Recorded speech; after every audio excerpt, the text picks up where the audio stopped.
Hi, I'm Jim Bennett from AAA Metal Suppliers, and for the next few minutes I'll show you how easy it is to install your own do-it-yourself stainless handrail balustrade. The first step is to set out the position of your main corners and to attach them to the deck.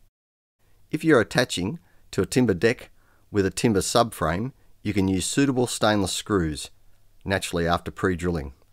You should remember that stainless screws are softer than normal screws, so be careful not to chew out the head of the screw. If you are mounting your base plates onto a concrete deck, then you can use Dynabolts or similar anchor bolts and finish with a cover plate over the base plate.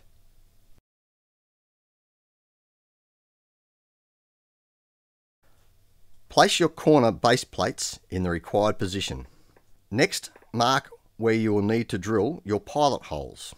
Remove the base plate and drill the pilot holes. I like to also pre-screw the fasteners at this point, as it makes it easier to do a final attachment of the base plates later. Finally, screw down the base plates in position. Using either a string line, a chalk line, or a straight edge, draw a reference line that will help you position your intermediate posts. Set out the desired spacings of your intermediate posts and mark where the attachment holes need to be.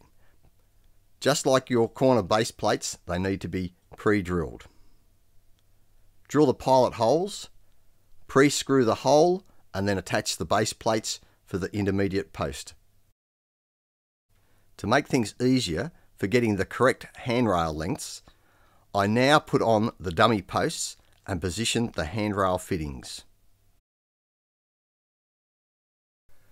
Place the round top corner saddle into the dummy post and rest the 90-degree elbow corner on it. So it doesn't move at this point, I find it easier to tape it to the corner saddle. Measure from the handrail fitting shoulder and make a note as to what lengths are required. Next, cut the handrail tube to the desired lengths using either a metal cutting saw or a drop saw with an abrasive blade. After cutting the required lengths and filing the burrs off, polish out the burn marks using a 3M scourer or similar.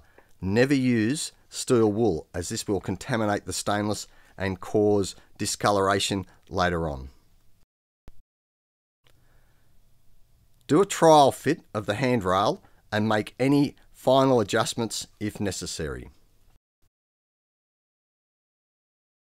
Use a narrow point permanent marker to mark the position of the intermediate handrail post fittings and where they rest on the handrail.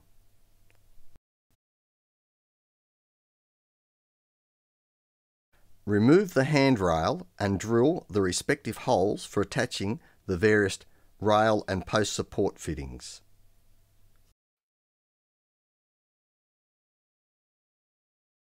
Next, place the main corner and end anchor posts onto the base plates and check that you have the correct orientation using the spare left and right hand terminal studs. Having done this, reattach the respective handrail tube to all the post fittings.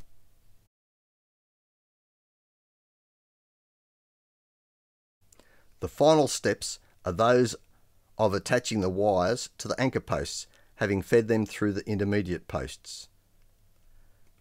Do not over tighten the wires at this stage, rather use them as a guide to check if the wires are coming off square to the corner posts and exiting the intermediate posts correctly. One of the last steps is to center punch and drill the holes for the small stainless steel pop rivets to lock the posts into their respective bases. Having done this, you may then attach the grommets and do any final wire tensioning.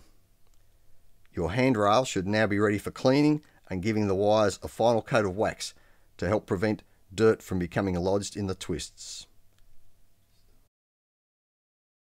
If you need any more information or I can be of any more help, please feel free to contact me on jim@aaametallsuppliers.com.au. AAA Metal Supplies for all your stainless wire and balustrade requirements.